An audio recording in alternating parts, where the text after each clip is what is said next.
What is going on? This segment of SAMOK FITchannel, checking with you guys. You guys are doing well, doing terrific, and we are back with another video. So in today's video, I'm going to be taking you guys through a full hybrid style training. So tomorrow morning we got a 7-mile threshold run, and we also have leg day later in the day. So I'm going to be taking you guys through all that. Not only that, I'm going to be breaking down what my full week of training block looks like, and maybe give you some tips on how you too can program like a hybrid style workout if that's something that you are interested in. So one of the things I like to mention on this channel, all the story for you guys, is that I am not motivated to run all the time. One of the strategies that I use to keep me accountable for myself is planning ahead of time. As the saying goes, proper planning prevents poor performance. But not only that, proper planning allows you not to, self-sabotage yourself or talk yourself or negotiate with yourself out of the things you need to do so you can keep progressing and keep challenging yourself.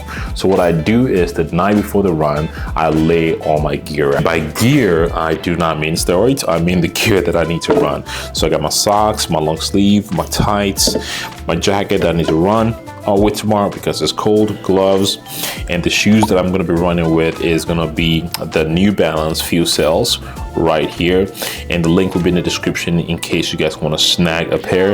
In previous videos I mentioned I'm very fortunate to collab with New Balance, so they gave me the link. You guys, in case you are interested in snagging your first pair or a new pair of New Balance, which is going to be whopping 30% off for you guys. So I like this particularly shoes because it's very light and it's got a carbon plate in them, and again, towards the speed work. So to the appropriate shoes for the kind of workout that we have going on tomorrow. And if I post my running watch or my running splits, I get that question a lot. So the watch that I'm wearing is the Garmin Fenix 6 Pro.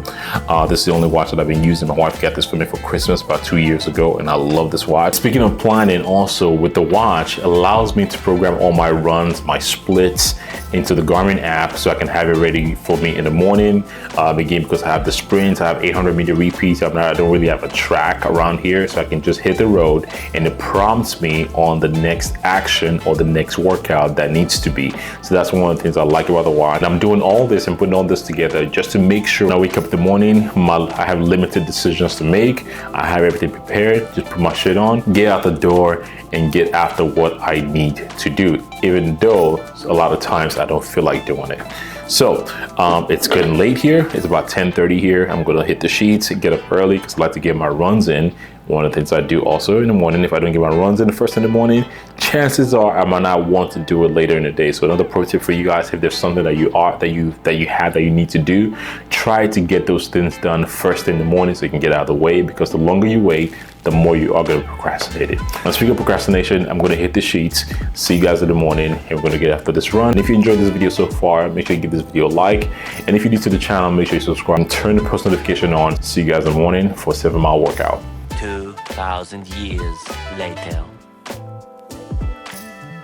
So there's a few hours from this morning for the last clip that you guys just saw where we did our 7-mile run this morning. So I've been working all day today. So the day essentially started about 5 o'clock this morning, which again was right on the schedule of what I wanted to do.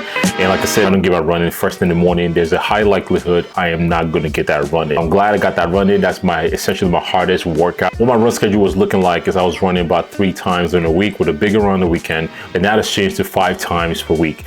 And that run schedule essentially looks like Mondays are typically like an easy run, 3 to 4 miles or so at a zone 2 pace. And the Tuesdays are my far lake or threshold runs like I did today with 6 to 7 miles. And following up with that on Wednesdays, I'm gonna take that off just to give my body a little bit of break. And Thursday, I'm gonna be doing anywhere between 5 to 6 miles easy mile. Thursdays, I'm gonna do anywhere to 3 to 4 easy miles. Friday, I'm gonna take that completely off so I can keep my legs nice and fresh to attack a longer run, which ranges anywhere between 15 to 25 miles as we get closer to the race in March. So essentially, that is what my weekly running schedule looks like.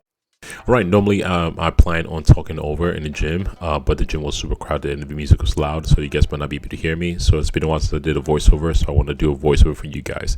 So it's a full leg day training. What I typically start with is the banded glute med work, just because again, if you're a hybrid runner, even though you're not a hybrid runner, you're just an athlete, oftentimes most injuries are typically occurring from weaker, smaller muscle groups. So glute med is one thing that I definitely prioritizing, and this is the banded TKE just to work with some knee stability, and we jump into some bad girl, or this is good girl, sorry, adductor machine, and then we jump straight into seated leg curl. Pro tip: you want to do your seated leg curls first before your quad dominant movement, especially on leg day, because you can give it a full attention and not take away from your quads. And then we jump into a single leg work. Again, if you're a hybrid runner, you do a lot of repetitive motion on one leg at a time, so you want to work on the strengthening each leg individually. So that's why I have this included in my training program. And again, it's nice and control, deep knee flexion here, just to get the knees nice and warm. And then we jump into a Smith machine squat. Yes, Smith machine squat used to be something that people don't usually do, or get a lot of flack. People come at me for it, but apparently now it's a cool thing to do now since C-Bum does it, so it's a cool thing. So that's essentially a full leg day, and we'll finish with some leg extension which I did not record, but yeah, awesome leg day. And back to the video. Last thing I want you to get from this video is just to watch me run 7 miles and then watch me train legs without getting any sort of value from it. Yes, if you are looking for a structured training program, maybe a similar style or new movement on your leg day, of course you can definitely follow that structure that I just showed you guys.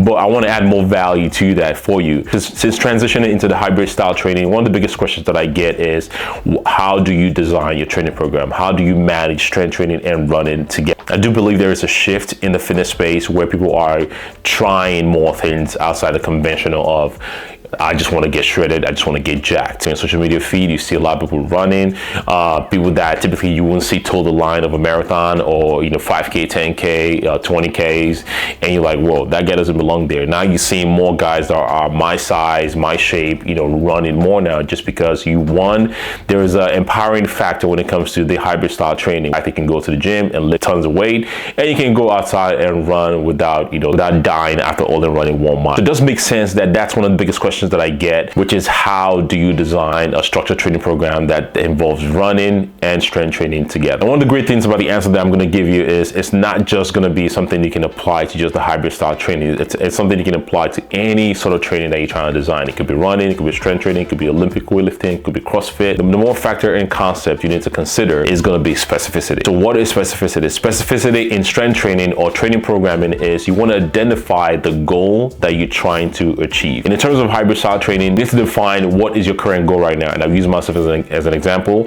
Last year, I was balancing between running and competing for bodybuilding show. I had to do it in chunks, meaning the first 3 months is going to be focused on maybe strength training, because I have a bodybuilding show coming up, and that means I'm going to be pulling back a little bit on running, and maybe maybe the next 4 months or so after that, after competing on that show, I have a marathon I'm trying to train for. I'm going to pull back a little bit on strength training, and I'm going to be focusing more on running. So the first thing you want to do is, you want to identify specificity. And one of the key things specificity matters in training, it actually matters in nutrition also, is it allows you not trying to do 2 things at once. It's going to prevent you from getting hurt, getting fatigued, getting burned out, not having fun with what you're doing. I also use myself as an example right now. Like this year, at the time of this recording, throughout this year, I do not have any plan of stepping on stage at all. All my goals, fitness goals this year, are running heavy. So the way I'm designing my training program is, I'm going to be pulling back volume on my leg days. Why am I doing that? I'm pulling back volume because that's the main thing that I used to run. And because my specific goal throughout this year is running based, I don't want to do the things that's going to impede me, that's going to impact the success that I could have when it comes to running. If I want to train the same way I'm training when it comes to bodybuilding training, and I'm running the same amount of miles that I need to run, I need to be in shape for some of the running goals that I have, it's going to be a short-lived experience because I'm exposing myself to getting hurt. The next point is, you need to understand how much volume you need for each body part. Most people, regardless if you're beginning, advanced, intermediate,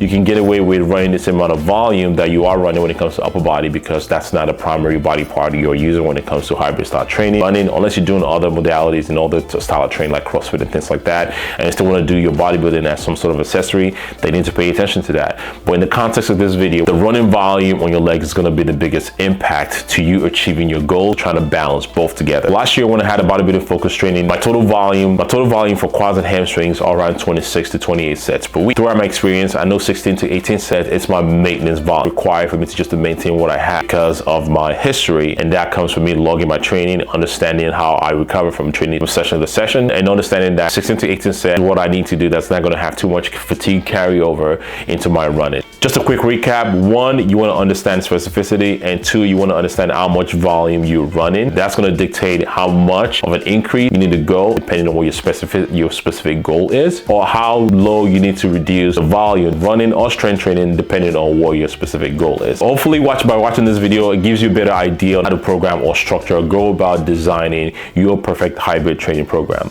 Let me know if this video was helpful. Let me know what you learned from this video, what's still confusing to you. Put that in the comments so I can do another video or cover another key points that I might have missed that's still preventing you from understanding how to program the right or the perfect structured hybrid training program. This is Sam Okunolo for SAMOK Fit. Hopefully you enjoyed this video, and I'll see you guys on the next one.